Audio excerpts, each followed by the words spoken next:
Assalamualaikum warahmatullahi wabarakatuh.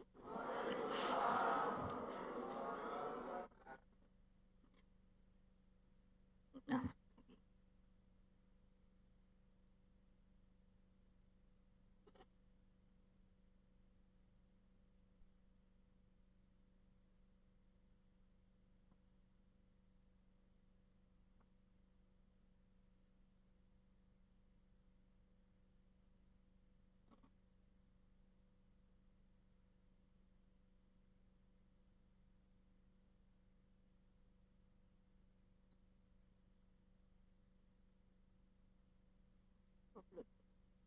masih ya.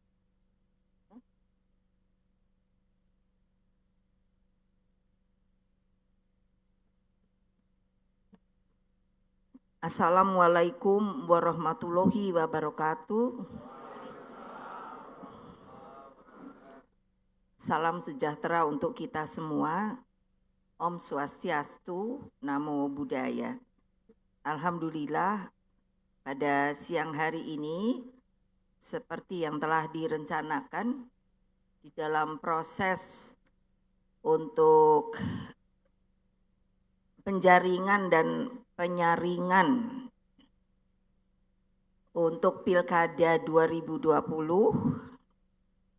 maka alhamdulillah tanggal 19 ini memang kami telah rencanakan di dalam rapat DPP partai, saya memutuskan bahwa kalau mereka-mereka yang telah melalui penjaringan dan penyaringan itu, dan dalam rapat-rapat DPP yang dilakukan terus-menerus, terutama dengan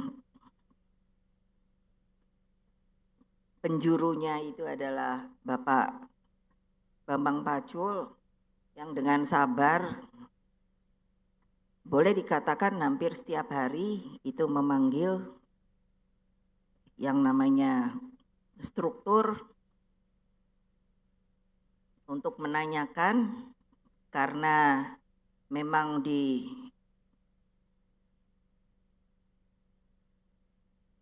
jenjang pencarian dalam penjaringan dan penyaringan di PDI Perjuangan itu menurut saya sangat terbuka dan demokratis, karena semuanya itu dari bawah, dan kalau ada yang sekiranya itu akan menutupi, itu kemungkinannya kalau sekarang kecil, karena bagaimanapun juga terutama di kalangan akar rumput itu sudah sangat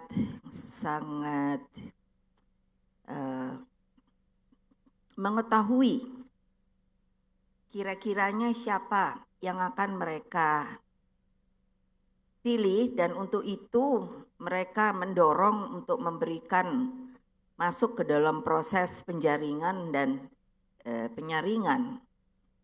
Nah, sehingga dengan demikian memang mekanisme ini saya sebagai ketua umum partai berpikir harus terus dilaksanakan di kemudian hari, tentunya dengan perbaikan-perbaikan yang harusnya memang terus dilakukan. Setelah itu melalui fit and proper test, lalu wawancara, lalu psikotes.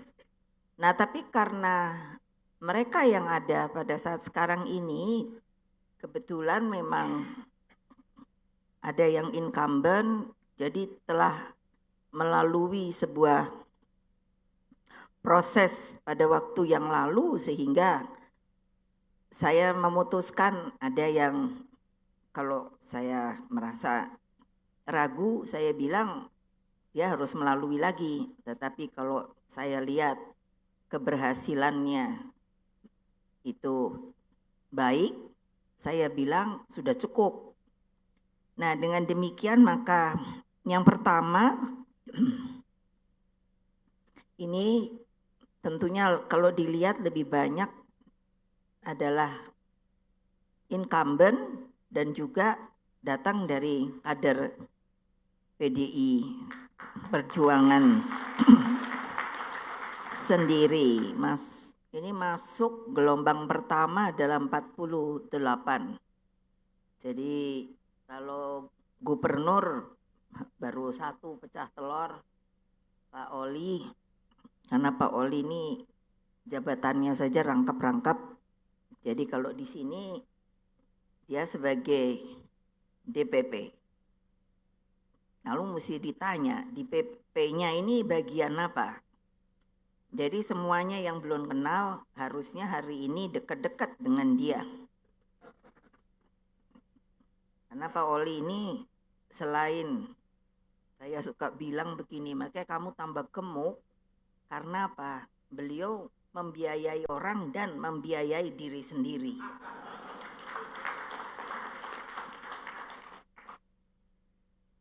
Karena memang saya berpikir untuk ke depan, seperti yang telah saya katakan dalam pidato politik saya di Kongres. Satu, mengapa Kongres PDI Perjuangan itu didahulukan, dipercepat dari waktu jadwal yang ada, karena saya memang melihat karena hal ini antara lain. Kalau kita baru masuk seperti menetapkan Kongres pada waktu yang sesuai, saya merasa kita akan keteteran. Jadi itulah mengapa sebagai ketua umum saya berarti karena PDI sekarang soliditasnya itu cukup tinggi, sehingga saya pada waktu itu memang berani untuk mempercepat kongres partai, dan sekarang ini tinggal kita menjalankan proses-proses seperti rakerda dan lain sebagainya, dan juga tentunya di dalam rangka untuk menjaring dan menyaring Pilkada 2020. Selalu seperti yang saya katakan, saya selalu ingin mencari seorang pemimpin yang mumpuni. Pemimpin yang mumpuni di dalam apa? Di dalam tata pemerintahan.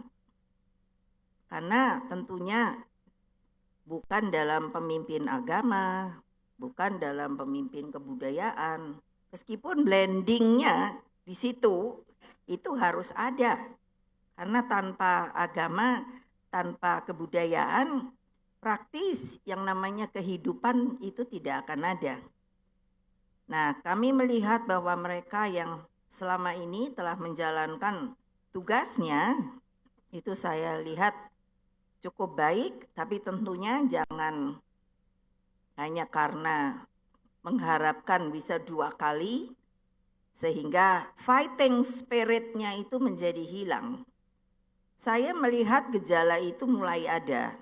Oleh sebab itulah saya terus melakukan pengarahan supaya mereka yang bekerja, apalagi sebagai kader PDI Perjuangan, itu tidak boleh sama sekali kehilangan fighting spirit di dalam cara kerjanya. Karena tanpa begitu maka kita akan masuk ke dalam sebuah perangkap yang saya bilang akibat kemapanan, sehingga hanya merasakan kenyamanan, tetapi melupakan kerja itu sendiri. Tentunya dengan hari ini telah mulai, karena dengan pengalaman saya dalam juga rapat-rapat DPP yang saya pimpin, saya mengevaluasi dan menilai bahwa kita tidak bisa melakukan, meskipun dalam aturannya harus ada visi misi.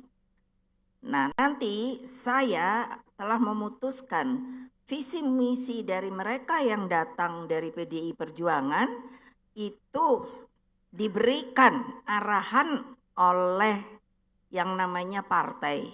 Mengapa demikian? Dari sisi pengalaman saya, Ketua Umum, kemana-mana kalau saya lihat, yang seharusnya dengan otonomi daerah, pimpinan di daerah itu bisa memaksimalkan dirinya sebenarnya. Tetapi karena perundangannya yang menurut saya itu kurang menjelaskan. Jadi saya juga sudah bicara dengan MPR bahwa apa? Karena coba tolong diperhatikan. Yang ada kalau mau pemekaran atau ingin membentuk suatu daerah baru, itu kan begitu dilihat ada aspirasi, begitu dilihat ada wilayah mulai ribut. Ini bisa mekar. Tetapi pada kenyataannya, coba baca lagi perundangannya. Ada kekurangan yang sangat menurut saya fatal. Ya, itu bukannya kesalahan saudara-saudara, tapi saudara-saudara seharusnya berpikir bahwa itu merupakan sebuah hal yang menjadi kendala, yaitu apa? Daerah itu sendiri tidak berpikir untuk keekonomiannya. APBD dulu, setelah itu, nah, jadi saya melihat secara kenyataan, mereka yang minim dengan potensi di daerahnya, ya tentu saja apa yang mereka mau gerakkan untuk mendapatkan apa? PAD. Kalau APBD, sudahlah praktis. Yang namanya itu habis hanya untuk biaya rutin. Untuk mencari tambahan biaya yang ada, dari mana kalau tidak ada potensi? Potensi itu pun yang sering kali saya jadikan contoh, ada daerah ketika dia mekar, itu di Papua Barat, penduduknya hanya 14.000. Saya panggil investor, Mama. Lalu apa yang kamu punya? Emas. Tapi emasnya ada di mana? Saya kejar terus. Baru dia pikir, emasnya ada di bawah. Terus caranya ngambilnya bagaimana? Baru pusing dia. Saya bilang sama anak itu, udah kamu gak usah ngikut. Gak usah ngikut, pusing kamu nanti ngurusnya. Karena dipikir investor itu mau datang. Mereka juga mau lihat yang sudah ada itu apa. Paling tidak minimal jalan, listrik, air, ada kota, dan lain sebagainya. Nah ini tolong oleh sebab itu maka saya mengatakan kepada DPP saya, kita buatkan visi misi. Bukan berarti hanya jiplak saja. Kita panggil kalian. Ini loh, draftnya secara garis besar.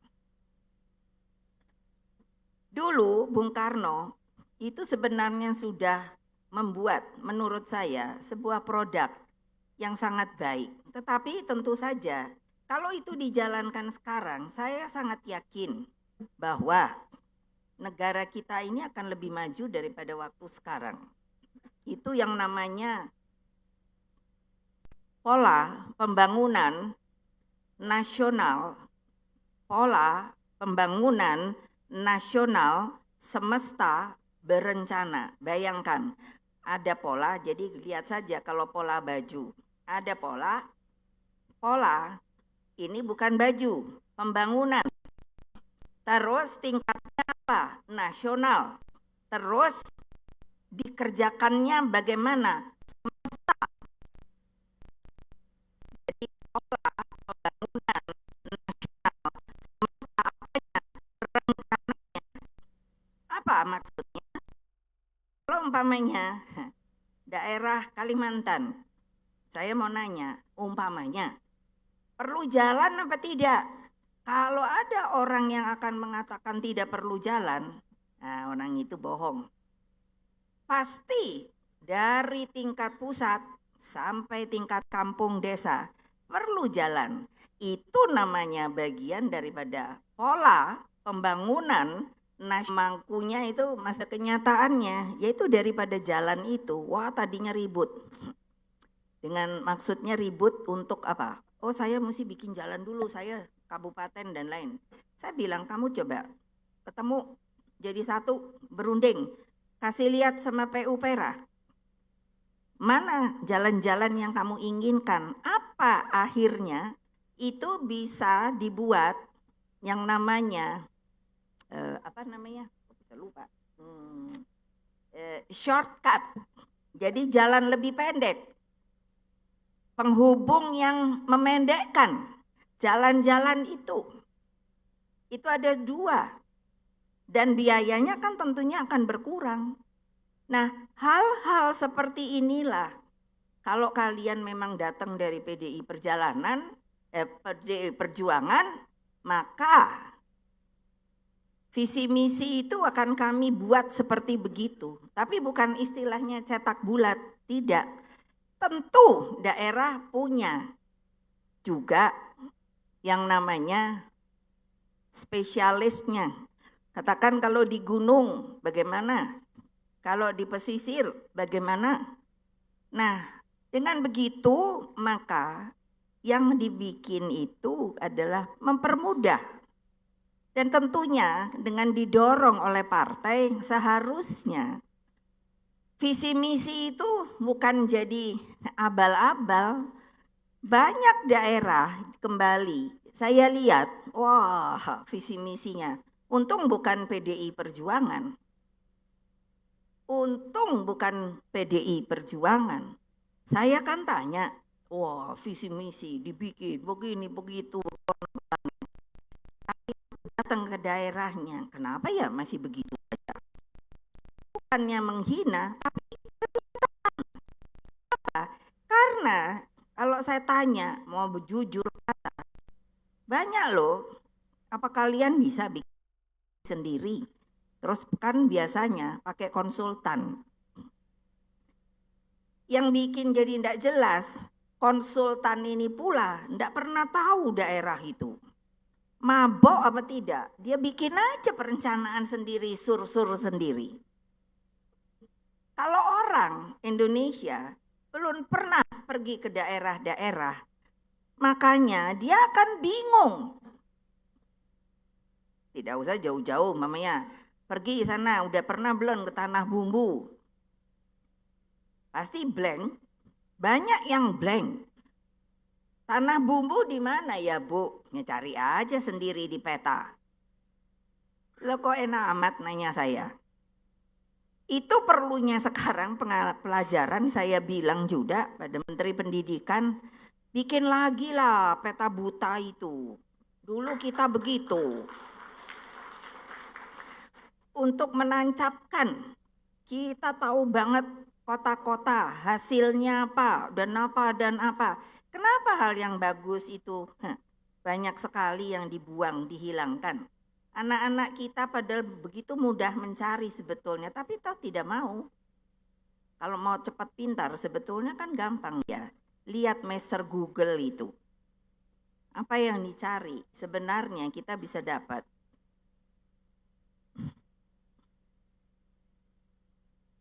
Nah, itu yang saya akan lakukan. Nah, kalian nerima apa tidak? Tidak. Oh, saya dengarnya tidak. Iya, karena bukan apa. Untuk mempermudah, apalagi kalau yang sudah mau kedua kali. Nah, coba ya, yang untuk yang mau kedua kali. Saya seperti wanti-wanti sama Pak Woli. Oh, hati-hati loh, jangan sur-sur kamu. Udah sekali nih. Iya, nanti kamu, sudahlah pasti dapat. Untuk kedua kali, hati-hati loh. Sekarang ini banyak loh yang namanya apa ya, musuh dalam selimut, mereka yang mau menggerogoti. Jadi tidak bisa kita santai-santai.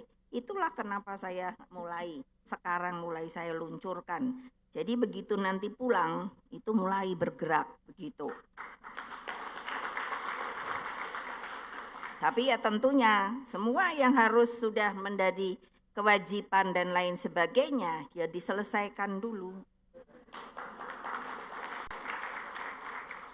Nah, tadi kan Pak Hasto bilang hadiah buat saya padahal udah bilang ngapain sih Tok?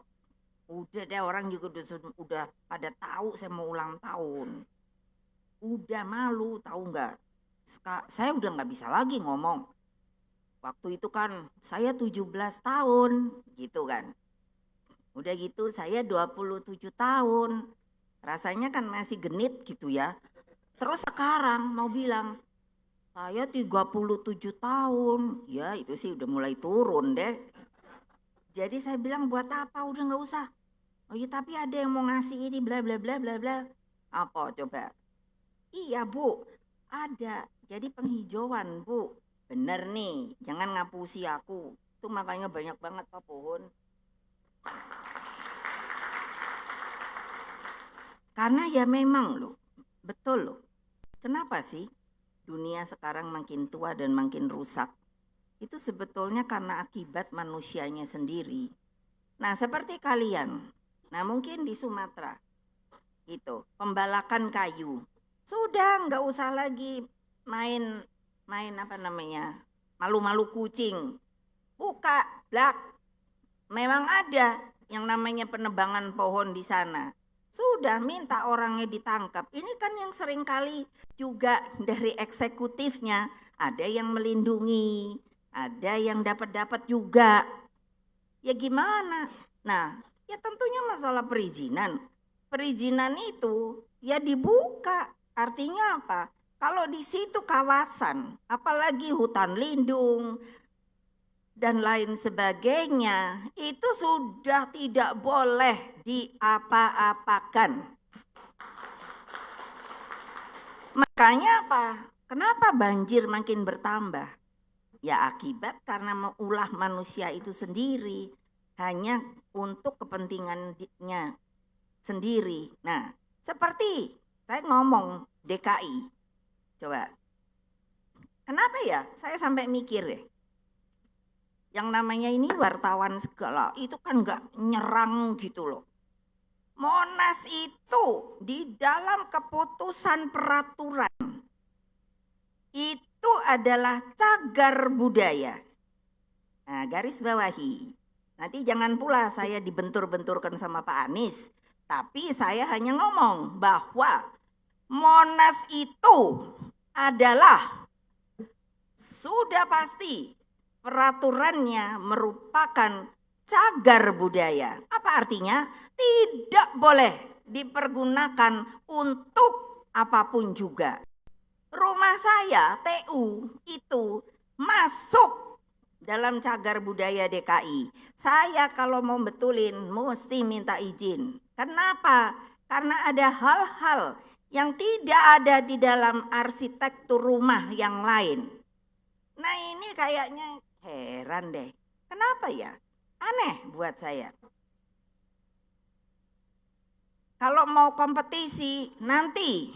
Tapi kalau di dalam peraturan yang memang ada peraturannya. Nah kalian jangan coba langgar. Itulah makanya sering banget KPK asik banget.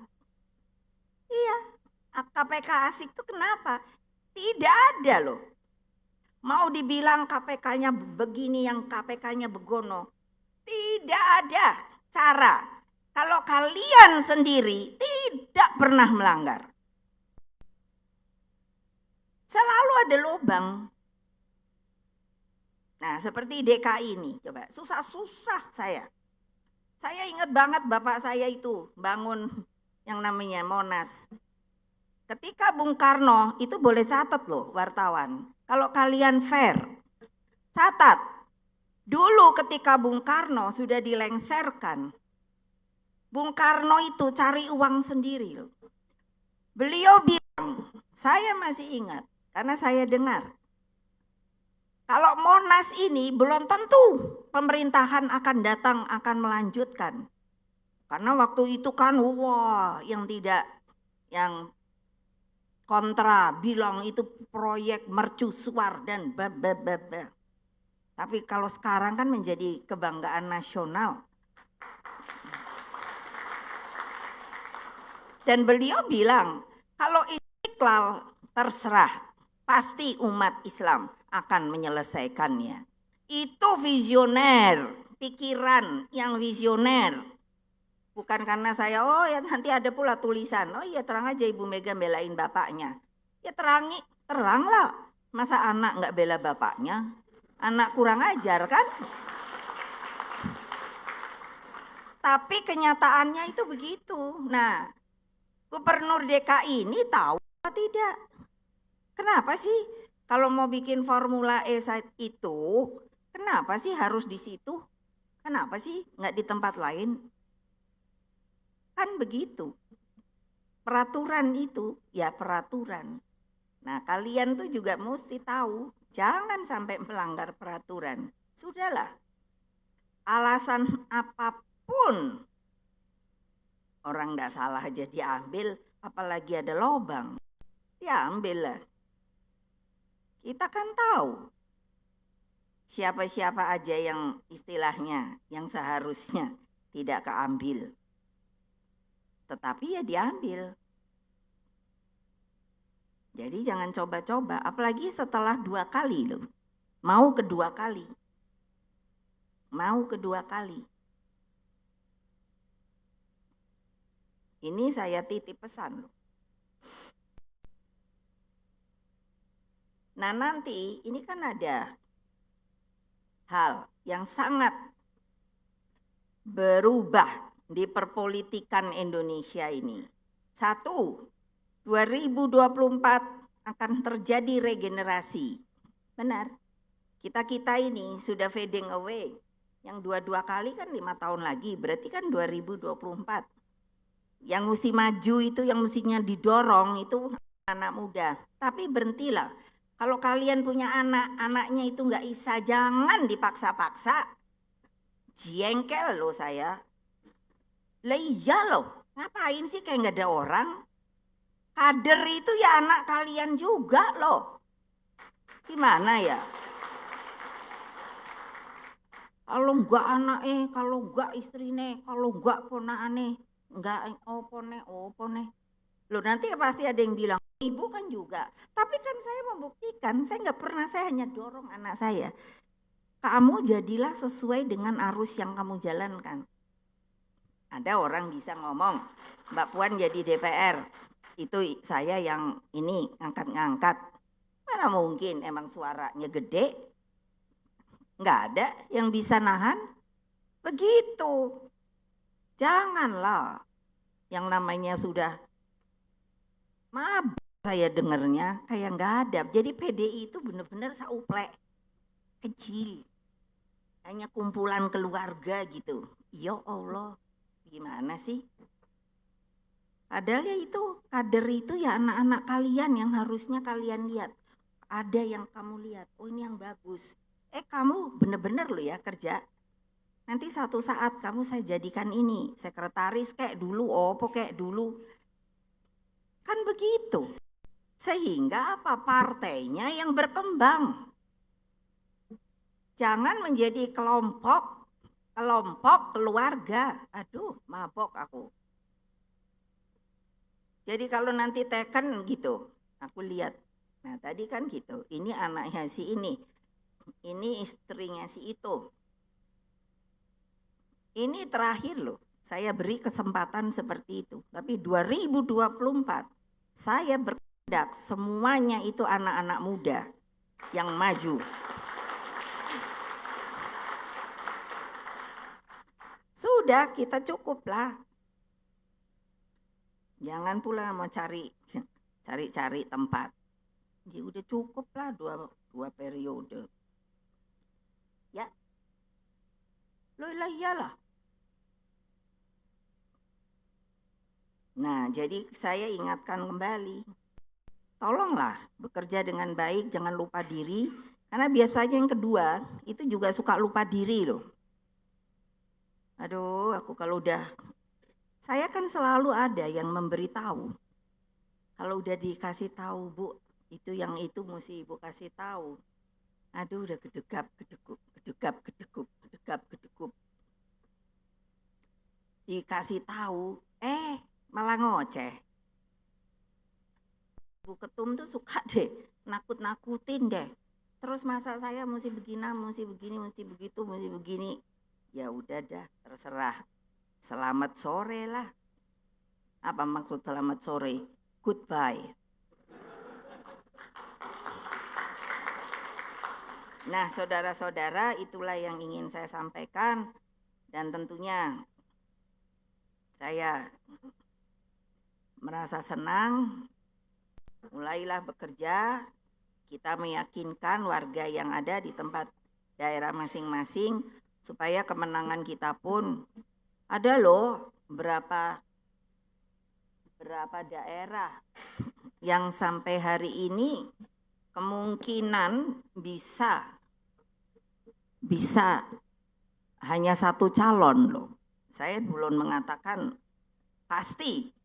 Nanti jangan pula digoreng sama wartawan dibilangnya pasti. Sampai hari ini, kalau dilihat kemungkinan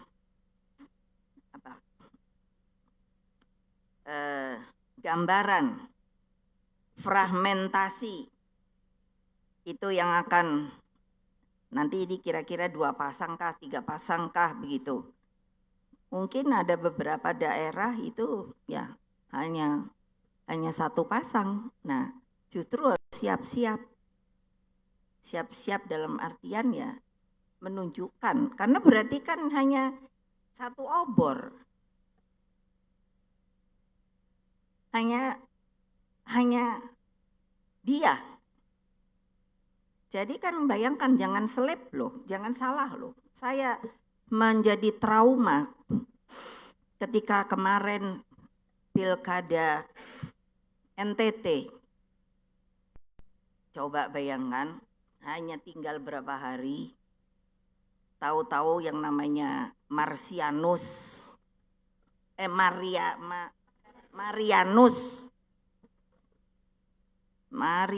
saya langsung dinyatakan dak. Saya sebagai ketua umum, saya bicara dengan KPU, saya bilang bagaimana sih? Ini udah nggak fair. Saya bilang, kenapa? Coba dong. Lebih baik lagi begini nih. Karena kan sebetulnya waktu mendaftar itu nanti bulan apa ya?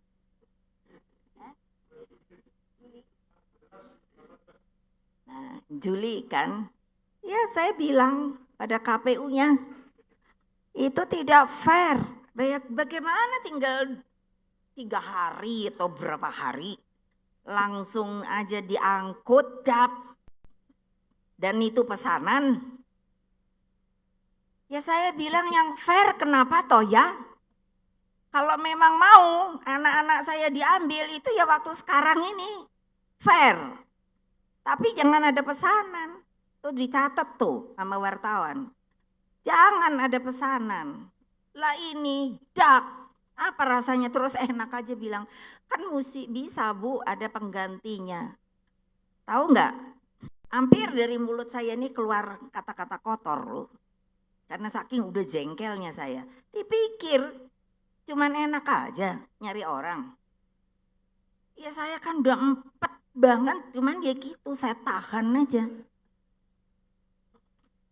Coba, jangan gitulah, main yang fair lah. Katanya Pancasila, saya disuruh jadi tadi. Makanya ke sini keburu-buru. Karena dari pagi saya sudah di BPIP. Sekarang kan BPIP, Badan Pembinaan Ideologi Pancasila itu jadi rame. Kenapa? Karena banyak kan yang mau tahu apa sih BPIP, kan capek juga nerangin. Nah saya bilang kan, coba, katanya suruh jujur. Oh. Coba, terus tahu-tahu begitu. Gak fair banget deh. Itu sih bener gile banget deh. Makanya saya tuh jadi kayak trauma gitu. Tak intipin aja gitu. Kira-kira yang rada-rada suka miring-miring sopo nih ya. Iya loh, jangan pikir Seringkali kalian tuh underestimate saya sih. Bener deh. Yang jadi patokan tuh gampang gini aja. Saya ini pernah jadi presiden, titik. Apa artinya? Seluruh kekuatan yang dapat saya pergunakan itu ada. Sudah, saya nggak bisa ngomong panjang lebar. Jadi kalau saya bilang stop, dari ngomong stopnya tuh manis, saya stop lah, gitu kan. Masih aja cemuet, ganti telepon, pikirnya nggak disadap gitu. Gile nih orang, udah datengin lagi, stop, udah agak tinggi kan? Masih aja, ya wes deh. Kalau boleh gampar tak gampar, bak gitu kan. Tapi saya udah stop. Enggak juga, lepas. Nggak mau, aku suruh ngurusin lagi. Untuk apa? Susah-susah, orang dianya udah kayak gitu. Nah, kalau udah datang istrinya nangis-nangis,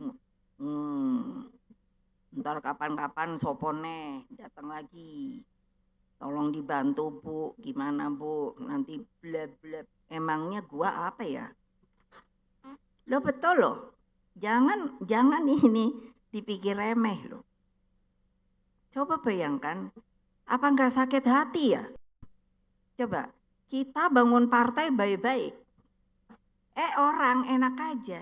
Saya ingin bupati itu. Datang orang. Pak, ini lihat. Ini adalah kira-kira masalahmu. Mau diteruskan apa enggak? Ya, pasti kalian tahu. Ya siapa yang enggak gugup-gugup? Ya kalau tidak diteruskan, ya tolonglah.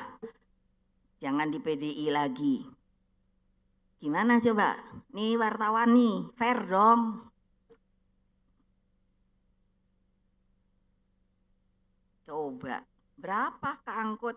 Ya panas loh saya lama-lama. Gile kalau kayak gini mainnya. Biar kapanpun juga saya berupaya untuk jadi bagus. Ya tetap aja.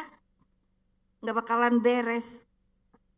Aku ngomong dong sama presiden. Ini kalau diginikan Pak saya. Udah deh. Saya juga perempuan nih.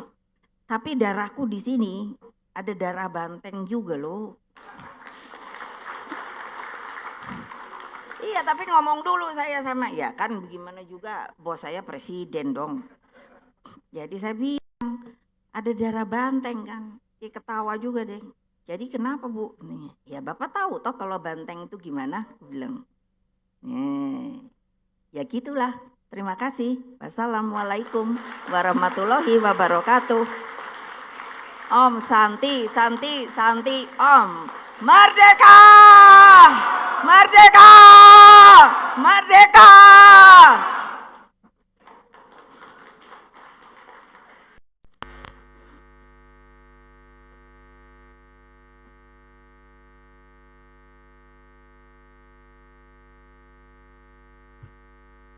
Baik, sekali lagi kita berikan tepuk tangan yang meriah buat Ibu Megawati Soekarno Putri. Bapak, Ibu, dan saudara-saudara sekalian, PD Perjuangan ini dibangun dengan sejarah yang panjang dalam sebuah semangat kepartean. Pada tanggal 4 Juli 1927, Bung Karno membentuk Partai Nasional Indonesia, di mana seluruh ide, gagasan, cita-cita, perjuangan Bung Karno menjadi inspirasi kita bersama. Dan untuk itu sejarah panjang itu diukir baik dalam pasang naik maupun pasang turun. 2004 ketika PD Perjuangan menyatakan berada di luar pemerintahan, kita melakukan konsolidasi seluruh kepala-kepala daerah, termasuk saat itu Bapak Jokowi sebagai Wali Kota Solo, Pak Jarod Saiful Hidayat sebagai Wali Kota Blitar, Pak Yanto dari Jombang, Pak Idam Samawi dari Bantul dan seluruh kepala daerah lainnya berkumpul merumuskan platform perjuangan partai yang tahun 2004 dirumuskan namanya Hasta Prastia Partai, 8 komitmen yang diambil dari keberhasilan para kepala daerah PD Perjuangan, dan kemudian pada kongres ketiga disempurnakan pada tahun 2010 menjadi Dasa Prastia Partai. Jadi ini adalah dokumen historis yang menegaskan platform perjuangan partai di dalam mengelola pemerintahan daerah itu. Dari arahan Ibu Ketua Umum tadi, berulang kali beliau menyatakan keprihatinannya terhadap lingkungan hidup, pembalakan hutan. Maka ketika Ibu Mega menjadi presiden, Gerhan itu diluncurkan sehingga kita bisa lihat kalau ke Wonosari itu hijau, itu karena program Gerhan dari Ibu Megawati Soekarno Putri. Ini hal yang sangat penting bagaimana kita menjaga lingkungan, karena politik itu adalah kehidupan itu sendiri. Untuk itu pada kesempatan ini kami undang ke depan mewakili seluruh pasangan calon untuk nanti menerima pohon dari Ibu Megawati Soekarno Putri sebagai gambaran bagaimana seluruh kepala-kepala daerah dan wakil kepala daerah PD Perjuangan punya tanggung jawab untuk menjaga lingkungan hidupnya, membuang sampah pada tempat yang benar, menjaga mata air sungai, melakukan penghijauan, menyelamatkan sumber-sumber mata air. Dan itulah menjadi tanggung jawab kita. Ini semua semangat berdikari. Dan untuk itu dalam hal pangan pun kita harus berdikari. Dan mewakili dari seluruh saudara-saudara sekalian, calon kepala daerah, kami undang ke depan adalah Saudara Oni Anwar. Silakan berdiri di sini. Dari Ngawi, karena kursinya mengalami peningkatan pada saat pemilu yang lalu, untuk menunjukkan bahwa ketika dipimpin oleh PD Perjuangan tidak hanya kemajuan bagi kehidupan rakyatnya, tapi kursi PD Perjuangan pun mengalami peningkatan, dan Pak Jokowi juga kita menangkan. Yang kedua Wonogiri, Pak Joko Stopo, silakan. Yang ketiga, mewakili unsur perempuan Kota Metro, Ana Morinda, silakan. Yang keempat, ini juga prestasinya selalu menang pada saat pemilu, Samosir, Pak Rapiden Simbolon, silakan. Kemudian yang kelima, ini yang sangat penting, adalah Sulawesi Utara, Pak Oli Dondokambe, silakan. Ya, jadi tidak hanya memberi, tetapi kali ini menerima dari Ibu Megawati Soekarno Putri. Tidak hanya memberi untuk dalam konteks perjuangan kepartean kita. Di sini Pak, paling kanan Pak Gubernur.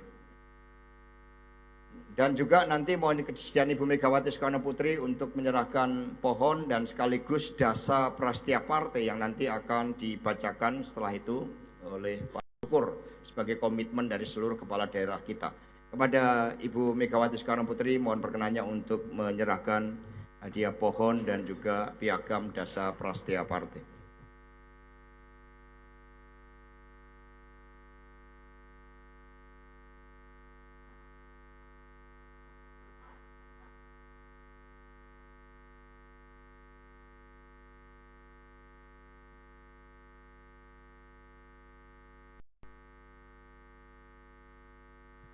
Untuk Pak Don dipilih pohon yang paling besar.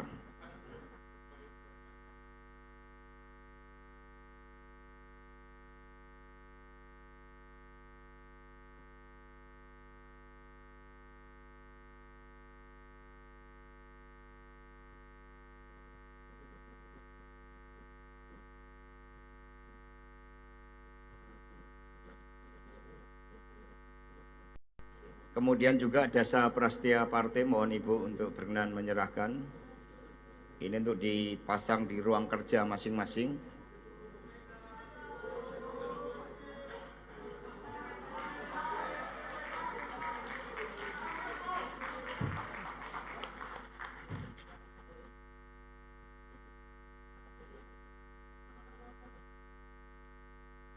Kemudian Pak Adi pada saat yang bersamaan seluruh calon juga menerima Dasa Prastia Partai setelah ini.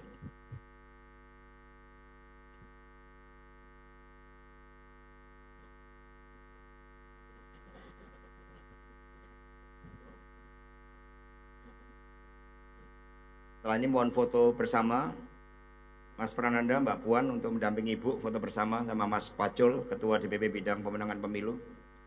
Moga untuk foto bersama.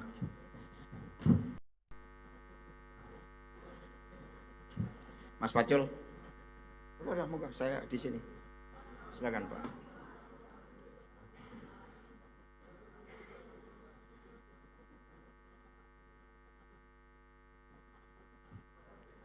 Yang lain duduk yang di belakang biar wartawan bisa mengambil. Kita berdiri.